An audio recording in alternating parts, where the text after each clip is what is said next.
तो आज हम लोग एनसीईआरटी का जो चैप्टर 6 है साइंस का, चैप्टर 6 है साइंस का, life processes,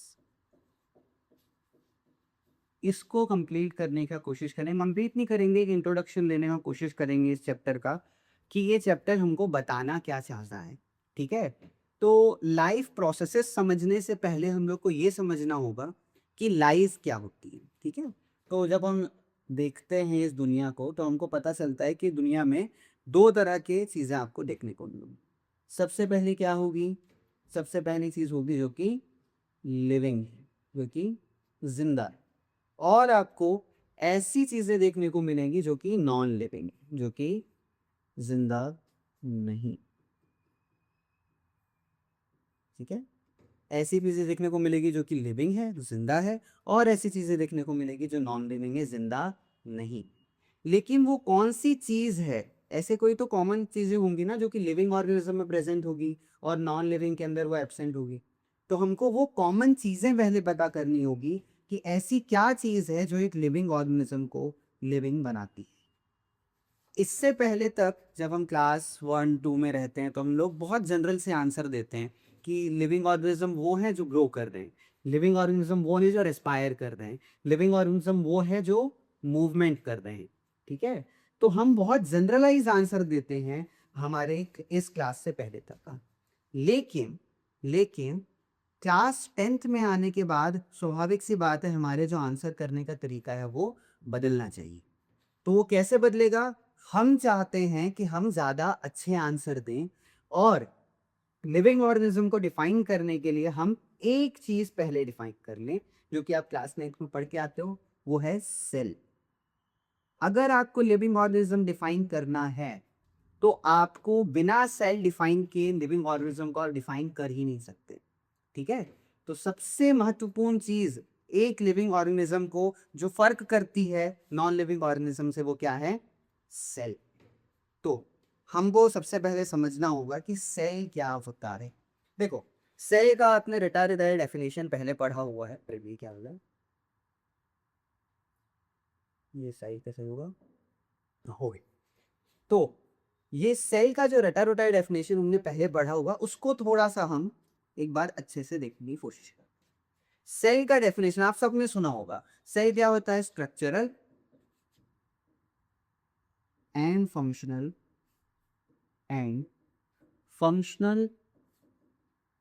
unit of life. Structural and functional unit of life. अगर आप ये डेफिनेशन समझते हैं तो आप सेल को समझते हैं, और अगर आप सेल को समझते हैं तो आप लाइफ या फिर लिविंग ऑर्गेनिज्म को समझते हैं। ठीक है, तो स्ट्रक्चरल का क्या मतलब हुआ? स्ट्रक्चरल का मतलब हुआ ढांचा। जैसे स्ट्रक्चर का मतलब क्या होता है? ढांचा। जिस प्रकार से एक बिल्डिंग किस चीज से बनी होती है? एक बिल्डिंग है, एक बिल्डिंग है, वो किस चीज से बनी होती है? से वो मिलकर के बनी होती है ब्रिक से। उसी प्रकार से उसी प्रकार से जिस प्रकार से एक बिल्डिंग ब्रिक से मिलकर के बनी हुई है, वैसे हर वो चीज जो कि लिविंग है वो किससे मिलकर के बनी होगी? वो सेल से मिलकर के बनी होगी। ठीक है, तो वो चीज जो लिविंग ऑर्गेनिज्म को एक स्ट्रक्चर दे रही है, एक ढांचा दे रही है, उसको आप क्या बोलोगे? उसको आप सेल बोलोगे। लेकिन सेल का फंक्शन यहां तक आकर के सीमित नहीं रह जाता है। सेल का फंक्शन इससे भी ऊपर है। वो क्या है? वो स्ट्रक्चरल यूनिट तो है ही, वो ढांचा तो दे ही रहा है, साथ में लिविंग ऑर्गेनिज्म जो फंक्शन कर रहे हैं उस फंक्शनिंग में भी वो हेल्प कर रहा है। ठीक है, तो इसको ऐसे देखो, आप अल्टीमेटली क्या क्या फंक्शन एक लिविंग ऑर्गेनिज्म कर सकता है, एग्जाम्पल देख लेते हैं। जैसे एक लिविंग ऑर्गेनिज्म क्या क्या कर सकता है? एक लिविंग ऑर्गेनिज्म मूव भी कर सकता है। ठीक है, अल्टीमेटली अगर आप देखोगे मूवमेंट किस कारण से हो रही है तो आपको पता चलेगा कि कुछ सेल्स होते हैं, मसल सेल्स या मस्कुलर सेल्स नाम के। मस्कुलर टिश्यू होता है, उसके अंदर अल्टीमेटली मस्कुलर सेल्स आपको देखने को मिलेंगे, उनके कारण क्या हो रहा है? मूवमेंट हो रहा है। ऐसे ही लंग के जो सेल्स हैं, लंग के अंदर एक स्ट्रक्चर होता है एल्वेलाई नाम का, उसके अंदर जो सेल हैं वो किस चीज में हेल्प कर रहे हैं? वो आपको रेस्पिरेशन में, रेस्पिरेशन या फिर आप कह सकते हो एक्सचेंज ऑफ गैस में हेल्प कर रहे हैं। ये बात क्लियर हो गई? तो अल्टीमेटली जो फंक्शन लिविंग ऑर्गेनिज्म कर रहा है वो किस कारण से कर पा रहा है, सिर्फ और सिर्फ सेल के कारण कर पा रहा है। ठीक है, तो हम क्या कहते हैं, हम ये कहते हैं कि ऐसी चीजें जो कि एक सेल से मिलकर के बनी हुई है वही लिविंग, और ऐसी चीजें जो सेल से मिलकर के नहीं बनी हुई है वो क्या है, नॉन लिविंग है। ठीक है, लेकिन यहां पर एक कैचा, आप लोग सोचना, जो लोग ये वीडियो को रिकॉर्डिंग में देख रहे होंगे वो लोग ये चीज सोचो कि नॉन लिविंग ऑर्गेनिज्म को हमने कैसे डिफाइन किया, जो कि सेल से मिलकर के नहीं बने हुए। तो एक वुडन चेयर का एग्जांपल लेते हैं। किसका एग्जांपल लेते हैं, वुडन चेयर का। वुडन चेयर किस चीज से मिलकर के बना हुआ है, वुडन चेयर सेल से ही तो मिलकर के बना हुआ है, क्योंकि वुड किससे मिलकर के बना होता है, सेल से। तो ऐसा क्या था जो ये जो सेल्स हैं, इसको हम बोलेंगे, कई लोग बोल सकते हैं कि ये जो सेल है सर ये डेड सेल है, इसीलिए ये जो चेयर है ये नॉन लिविंग है। ठीक है, ये जो सेल है ये डेड सेल है, इसलिए हम क्या कहेंगे, ये जो वुडन चेयर है ये नॉन लिविंग होगा। तो ऐसा क्या हुआ जिससे ये जो लिविंग सेल है ये डेड हो गया, और यही डिफाइन करेगा लाइफ को। कि मैंने पहले तो कह दिया बहुत आराम से कि हर वो चीज जो कि सेल से मिलकर के बनी हुई है उसी को मैं क्या कहूंगा, वो लिविंग है। बट यहाँ पर वुडन चेयर भी सेल से मिलकर के बनी हुई है, लेकिन वो क्या है, वो डेड है। क्यों, क्योंकि उसमें जो सेल यूज हो रहे हैं वो कौन से हैं, वो डेड सेल है। अल्टीमेटली हमको यही पूछना है कि ऐसा क्या हो गया जिससे ये जो सेल था, ये जो कभी लिविंग सेल हुआ करता था, ये डेड हो गया। ये क्या हो गया, ये डेड हो गया। और यही हम इसमें समझते हैं कि ऐसा कौन सा रीजन है जिसके कारण एक लिविंग सेल क्या हो जाता है, डेड हो जाता है। इसको ऐसा करके मिटा दिया जाए अच्छे से। अब देख,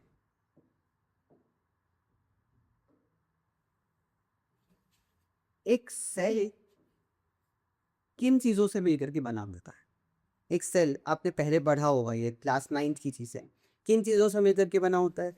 तो आप कहोगे कि सर एक सेल है तो उसके पास आउटर एक लेयर होगा, बिल्कुल होगा। उस लेयर का नाम क्या होगा, प्लाज्मा मेम्ब्रेन। उस लेयर का नाम क्या होगा, प्लाज्मा मेम्ब्रेन। फिर अब प्लाज्मा मेम्ब्रेन या एक प्लांट सेल वॉल है तो आप प्लांट सेल है तो आप सेल वॉल भी इमेजिन कर सकते हो, मैं एनिमल सेल इमेजिन कर रहा हूँ।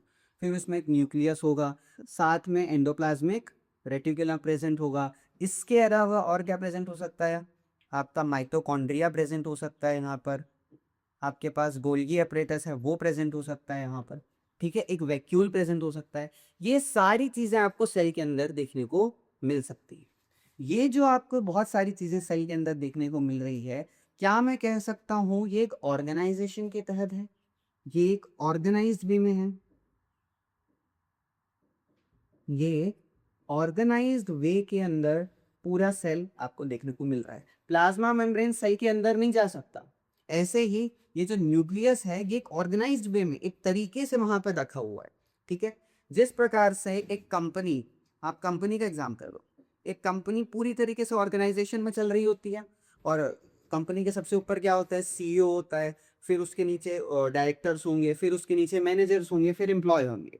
जिस प्रकार से एक कंपनी पूरी तरीके से ऑर्गेनाइजेशन में चलती है, उसी प्रकार से एक सेल क्या है, ऑर्गेनाइज्ड वे में चल रहा है। जो बायोमोलिक्यूल्स हैं, जो बायोमोलिक्यूल्स का मतलब वो मॉलिक्यूल्स जिनसे मिलकर के ये सेल बना होगा, वो मॉलिक्यूल्स जिनसे मिलकर के ये सेल बना होगा उनको हम क्या बोलेंगे, बायोमोलिक्यूल्स। जो बायोमोलिक्यूल्स है वो पूरी तरीके से एक ऑर्गेनाइज्ड वे में यहाँ पे अरेंज है। ठीक है, जिस प्रकार से कंपनी के अंदर ऑर्गेनाइजेशन होती है उसी प्रकार से इस सेल के अंदर ऑर्गेनाइजेशन होती है। अगर अगर मान लो मैं कंपनी के सारे मैनेजर्स को हटा दूं तो क्या कंपनी चल पाएगी, नहीं चल पाएगी, कंपनी क्या हो जाएगी, एंड हो जाएगी। उसी प्रकार से अगर मैं इस सेल की भी ऑर्गेनाइजेशन खत्म कर दूं, मान लो मैंने सारे माइटोकॉन्ड्रिया हटा दिए, तो क्या ये सेल जिंदा रह पाएगा, नहीं। तो अल्टीमेटली मैं जब कह रहा हूं कि कोई सेल लिविंग था, कोई सेल लिविंग था, वहां से वो सेल क्या हो गया, डेड हो गया। कोई सेल लिविंग था वहां से वो सेल डेड हो गया। तो अल्टीमेटली मैं क्या कहना चाह रहा हूं कि उसका जो ऑर्गेनाइजेशन था, उसका जो ऑर्गेनाइजेशन था वो डैमेज हो गया, वो खत्म हो गया, इस हद तक खत्म हो गया कि अब वो सेल लिविंग नहीं रहा, अब वो सेल डेड हो गया। तो ये चीज समझ में आई। अगर मैं किसी चीज को लिविंग कह रहा हूं, अगर जो क्राइटेरिया है मेरा किसी चीज को लिविंग कहने का, वो क्या है? कोई क्राइटेरिया किसी चीज को लिविंग कहने का वो क्या है? उसके पास क्या होना चाहिए? सेल्यूलर स्ट्रक्चर होना चाहिए। और बाकी सारी चीजें बाद में आती है। सबसे पहला और सबसे इंपॉर्टेंट जो डिफाइनिंग कैरेक्टरिस्टिक्स है लाइफ का, वो क्या है? Cellular structure. आगे जाकर के आप जब बड़े हो जाओगे 11th में जाकर के आप ये भी पढ़ोगे कि ये सेल्यूलर स्ट्रक्चर के अलावा भी कुछ चीज़ें होती हैं, मेटाबॉलिज्म होता है और भी बहुत सारी चीज़ें होती हैं जिसके कारण एक लिविंग ऑर्गेनिज्म लिविंग होता है। लेकिन सबसे इंपॉर्टेंट सेल्यूलर स्ट्रक्चर ही है, और सेल्यूलर स्ट्रक्चर भी एक ऑर्गेनाइज वे में ज़रूरी। ठीक है, अगर कोई ऑर्गेनाइजेशन टूटी तो एक लिविंग सेल क्या हो जाएगा? एक डेड सेल में कन्वर्ट हो जाएगा। हम ये चीज अब पढ़ क्यों रहे हैं? क्योंकि जिस प्रकार से सेल के अंदर एक ऑर्गेनाइजेशन है, उसी प्रकार से सेल के बाहर भी एक ऑर्गेनाइजेशन प्रेजेंट होगी। ठीक है, तो जैसे हमने लिविंग का एग्जांपल लिया, तो कुछ ऐसे लिविंग ऑर्गेनिज्म होंगे जिनमें एक ही सेल प्रेजेंट होगी। ठीक है, ऐसे ऑर्गेनिजम्स को हम क्या बोलते हैं? Unicellular organisms. ये आपने पढ़ा होगा, यूनिसेल्यूलर ऑर्गेनिजम्स। ऐसे ऑर्गेनिजम्स जिनमें एक ही सेल प्रेजेंट है उनको हम क्या बोलते हैं? Unicellular organism. इसका एग्जांपल बैक्टीरिया। इसका एग्जांपल क्या है? बैक्टीरिया इसका एक अच्छा एग्जांपल आपको देखने को मिल सकता है। ठीक है, अब होता क्या है कि एक सेल, मान लो एक सेल से काम नहीं चल पा रहा है ऑर्गेनिज्म का, तो बहुत सारे सेल मिलकर के क्या बना लेंगे? सिमिलर सेल्स मिलकर के क्या बना लेंगे? टिश्यू बना लेंगे। ऐसे भी ऑर्गेनिज्म होते हैं जिनमें टिश्यू लेवल तक ही ऑर्गेनाइजेशन देखने को मिलता है, उसके बाद ऑर्गेनाइजेशन खत्म हो जाता है। फिर ये जो टिश्यू है ये मिलकर के क्या बना लेंगे? ऑर्गन बना लेंगे। फिर ये जो ऑर्गन है ये मिलकर के क्या बना लेंगे? ऑर्गन सिस्टम बना लेंगे। और ये जो ऑर्गन सिस्टम है फिर ये मिलकर के क्या बना लेंगे? एक इंडिविजुअल बना लेंगे। जैसे कि एक ह्यूमन बना लेंगे, या एक टाइगर बना लेंगे, या फिर एक बरगद का पेड़ बना लेंगे। कोई भी एक लिविंग चीज बनाने के लिए आपको क्या चाहिए? बहुत सारे ऑर्गन सिस्टम्स को साथ में आना होगा, तब जाके एक इंडिविजुअल ऑर्गन बनेगा। अब इसको आप ऐसे समझिए कि जिस प्रकार से एक सेल की ऑर्गेनाइजेशन खत्म होने से सेल खत्म हो जा रहा था, उसी प्रकार से अगर इस एक पर्टिकुलर इंडिविजुअल की ऑर्गेनाइजेशन खत्म हुई, यानी कि टिश्यू खत्म हुआ, या फिर ऑर्गन खत्म हुआ, या ऑर्गन सिस्टम खत्म हुआ, तो अल्टीमेटली किस पे इफेक्ट पड़ेगा? इस इंडिविजुअल पर इफेक्ट पड़ेगा। अगर ऑर्गेनाइजेशन इतनी बुरी तरीके से खत्म हो गई कि अब वो सुधर नहीं सकती वापस, तो क्या हो जाएगा? ये इंडिविजुअल डेड हो जाएगा। तो क्या हो जाएगा? ये इंडिविजुअल डेड हो जाएगा। ठीक है, अब कोई भी इंडिविजुअल, कोई भी लिविंग ऑर्गेनिज्म डेड होना चाहता है क्या? नहीं होना चाहता। कोई भी लिविंग ऑर्गेनिज्म डेड नहीं होना चाहता। इसको ऐसे एग्जांपल से समझिए। मान लीजिए हम टिश्यू एग्जांपल से जाते हैं, हम टिश्यू के एग्जांपल से जाते हैं। एक एग्जांपल लीजिए कि आपका स्टमक है, और स्टमक के अंदर आपके म्यूकोजल टिश्यू होते हैं। म्यूकोजल टिश्यू होते हैं। ये चीज थोड़ी सी आप आगे जा करके पढ़ोगे, लेकिन स्टमक की जो लाइनिंग होती है वहां पर कुछ टिश्यू होते हैं जो कि क्या बनाते हैं? HCl सिक्रीट करते हैं। मान लो उन टिश्यूज में कोई दिक्कत आ गई, मान लो उन टिश्यूज में कोई दिक्कत आ गई और अब HCl नहीं बन रहा है, अब HCl बनना बंद हो गया, तो क्या ये इंडिविजुअल को इफेक्ट करेगा? बिल्कुल करेगा भाई, उसका तो HCl बनना बंद हो गया है, उसका जो प्राइमरी डिफेंस है और प्राइमरी डाइजेशन है वो तो खत्म हो गई। ठीक है, तो ये चीज पूरे के पूरे इंडिविजुअल को इफेक्ट कर रही है। अगर कोई मेजर ऑर्गन सिस्टम फेलियर हो गया, मान लो रेस्पिरेटरी सिस्टम का फेलियर हो गया, जैसे कोरोना में हुआ था, पूरा का पूरा रेस्पिरेटरी सिस्टम कोलैप्स कर जा रहा था, तो क्या होगा? इंडिविजुअल डेड में जाएगा। इंडिविजुअल डेड नहीं होना चाहता, तो वो क्या करेगा? वो ऐसे तरीके ढूंढेगा जिससे ये जो ऑर्गेनाइजेशन है, ये जो मैंने ऑर्गेनाइजेशन बताई है, वो बनी रहे। ठीक है, और वो तरीके ही इस चैप्टर का नाम, वो तरीके ही इस चैप्टर का नाम है। उसको गाते हैं अपन। वो तरीके क्या है पहले हम ये देख। मैंने कहा कि एक इंडिविजुअल क्या करेगा, अपने ऑर्गेनाइजेशन को बचाने की कोशिश करेगा। अब अपने ऑर्गेनाइजेशन को बचाने के लिए जो सबसे महत्वपूर्ण चीज चाहिए वो क्या है, वो है एनर्जी। वो क्या है, वो है एनर्जी।